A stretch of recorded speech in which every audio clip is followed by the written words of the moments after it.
Imagina una estructura tan vasta que ha definido a una nación durante 3000 años, una maravilla gigante del mundo, que no es solo un muro, sino la historia viva de China, antigua y moderna. La has visto en fotos, la has estudiado en libros, pero te han mentido. Lo que llamamos la Gran Muralla China no es solo una pared, es una compleja red de defensas que se extiende por más de 13.000 millas, casi la mitad de la circunferencia de la Tierra. Y su construcción vino con un precio que pocos pueden imaginar. Costó 1 millón de vidas. ¿Quién construyó realmente esta obra monumental? Y lo más importante, ¿por qué? Durante los próximos minutos, realizaremos un viaje aéreo de 1500 millas a lo largo de este icono, siguiendo los pasos de emperadores, soldados, comerciantes e invasores. Vamos a descubrir cómo este monumento dio forma a una de las civilizaciones más grandes de la historia y cómo sigue siendo la imagen poderosa de la nación más grande del mundo. Prepárate.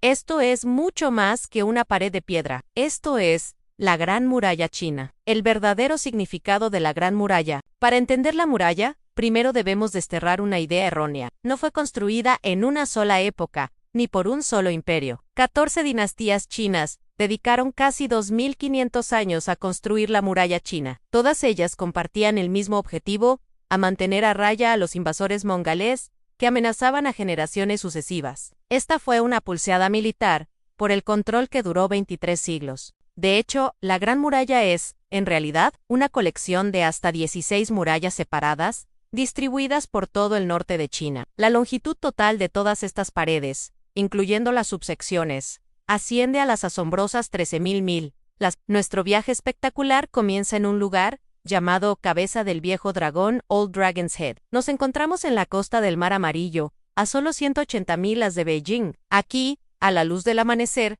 la muralla se alza desafiante e impresionante. Parece eterna, sólida como una roca, pero no te dejes engañar. Sorprendente. Algunas partes que ves aquí solo tienen 30 años. Esta sección fue reconstruida para el turismo en 1987, después de que la costa fuera bombardeada en 1900, durante una disputa comercial con Europa. Hoy, la creciente clase media de China viaja aquí para celebrar su herencia ancestral, pero el verdadero legado de este lugar se remonta a 2 siglos antes de Cristo. El emperador inmortal y el muro salvaje. Estamos a punto de dirigirnos tierra adentro, hacia las espectaculares montañas al norte de Beijing. Antes de partir, debemos recordar al hombre que le dio a China su nombre y acuñó el término Gran Muralla en el emperador Qin Shi Huang, en el siglo II a.C.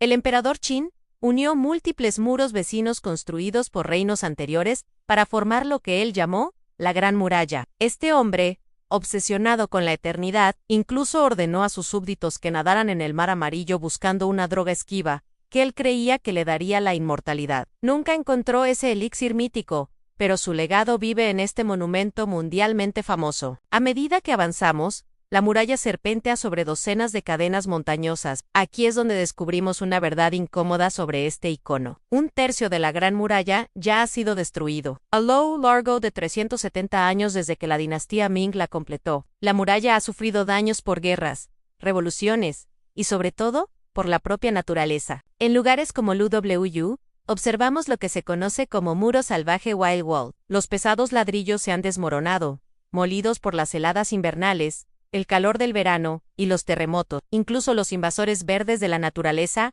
han cobrado su precio. El muro envejece, pero también nos recuerda su propósito original en defensa. La armazón militar contra el invasor mongol.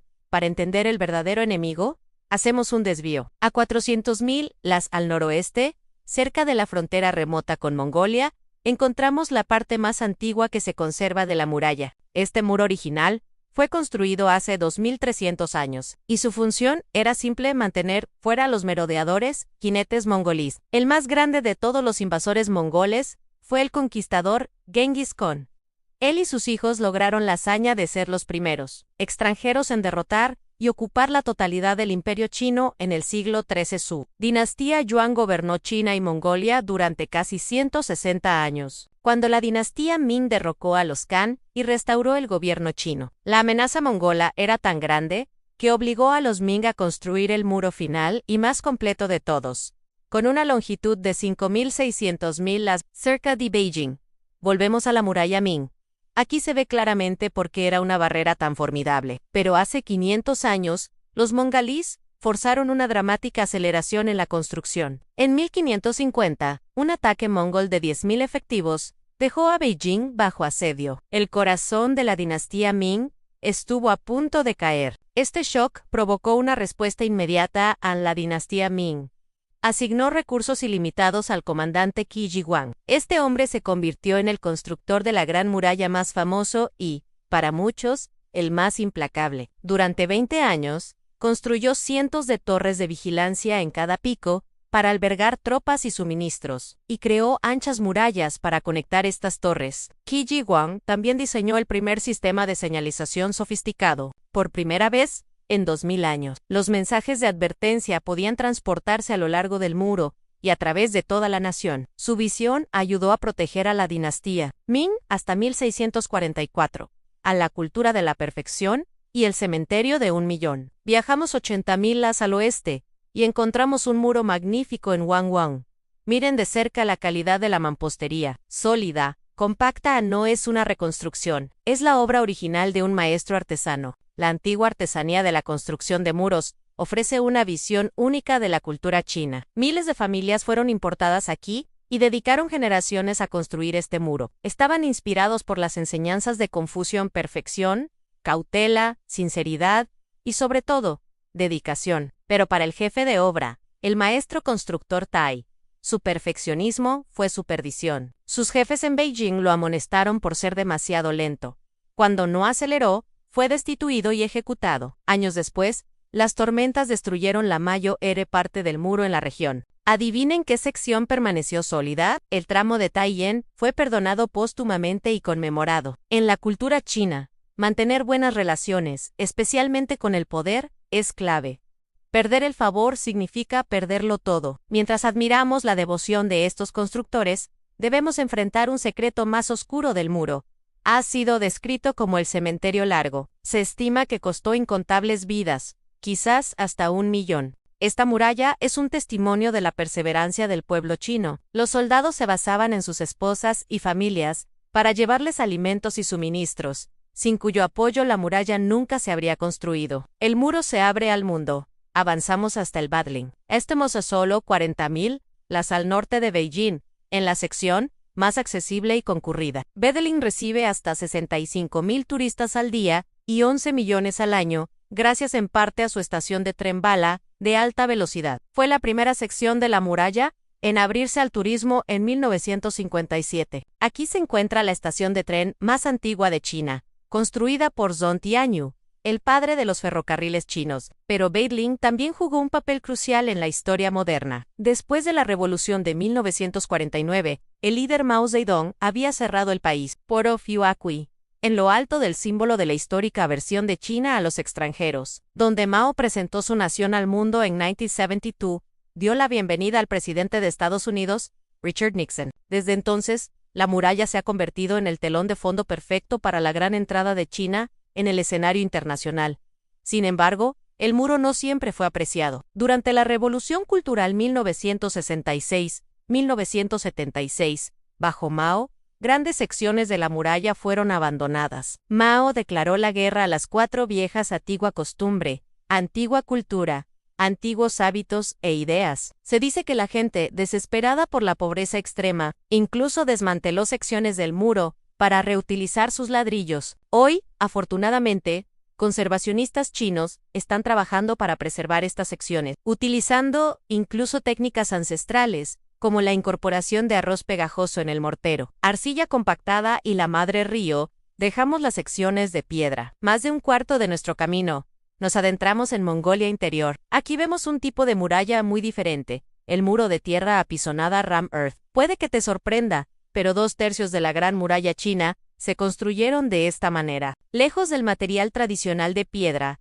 los Ming utilizaron un método que compacta tierra húmeda dentro de un marco de madera, dejándola secar al sol. El resultado es sorprendentemente resistente, manteniéndose fuerte incluso 400 años después. En esta región, la muralla sirvió como barricada contra los japoneses en 1931, incluso después de que los Ming cayeran. Ahora, por primera vez, la muralla se encuentra con un gigante del paisaje chino, el poderoso río Amarillo. Al igual que el Nilo para Egipto, el río Amarillo es la cuna de la civilización china, es la madre río. Fue aquí donde la agricultura se desarrolló, que las comunidades crecieron y necesitaron proteger lo que tenían, dando origen a los primeros muros, alrededor de hogares, pueblos y finalmente, naciones. En la curva del Viejo Buey, Old Ox Bend, una imponente torre de vigilancia domina el paisaje. Aunque los humanos han aprendido a canalizar y desviar el río para protegerse, el río Amarillo tiene un inmenso poder destructivo. Una inundación catastrófica en 1887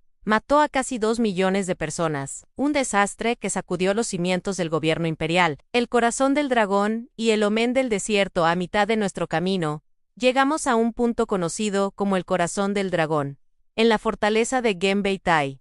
Contrario a la creencia popular, este no era solo un campo de batalla, era un mercado vital. La dinastía Yuan de los mongoles ya había desbloqueado el potencial del comercio continental. Cuando los Ming recuperaron el control, se dieron cuenta del poder del comercio. No solo generaba riqueza, sino que los acuerdos comerciales favorables con sus enemigos del norte crearon paz durante siglos. Aquí se comerciaban las valiosas sedas, tés y el famoso azul y blanco que dio origen a los jarrones Ming. China fue durante mucho tiempo dominante en este comercio, controlando sus fronteras y su economía. Pero cuando las potencias europeas empezaron a contrabandear ilegalmente el opio, las tensiones aumentaron, llevando a las guerras del opio. Finalmente, los chinos fueron derrotados por su propia invención, la pólvora, en manos de sus antiguos socios comerciales. Avanzamos hacia el oeste, acercándonos al borde del desierto de Gobi. En este paisaje árido, encontramos un pueblo amurallado, Yongtai, conocido como Ciudad Tortuga. Una vez próspera,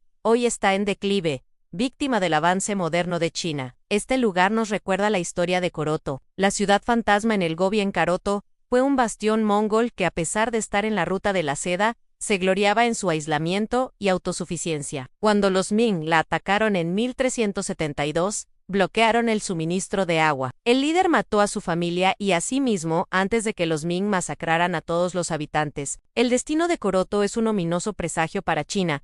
Aquellos que se queden anclados en las glorias del pasado serán barridos por el progreso. Nuestra épica travesía de 1500 las llega a su fin en la frontera occidental, en la fortaleza de Yaoyuan. Esta espectacular ciudadela es el último baluarte de la muralla Ming. Fue construida para detener al formidable comandante Timur y su ejército nómada. Aunque la batalla nunca tuvo lugar, durante 500 años, se convirtió en la imponente puerta de entrada a la poderosa China para los comerciantes de la ruta de la seda. Y un poco más allá, en un cañón tallado por el río Tayalay, encontramos el final más improbable, una única torre de vigilancia, desmoronándose. Aquí, la muralla se detiene donde la naturaleza toma el relevo. Desde el mar Amarillo hasta los confines del desierto de Gobi, hemos recorrido la historia. Hemos visto el nacimiento de civilizaciones, el ascenso y la caída de dinastías, los lugares de masacres y el esfuerzo de un pueblo. El mismo deseo de innovación que produjo la Gran Muralla impulsa a China hoy, buscando expandir su economía y progresar en su poder. Esta es la historia de cómo China construyó la Gran Muralla, y cómo, a su vez, la Gran Muralla construyó China.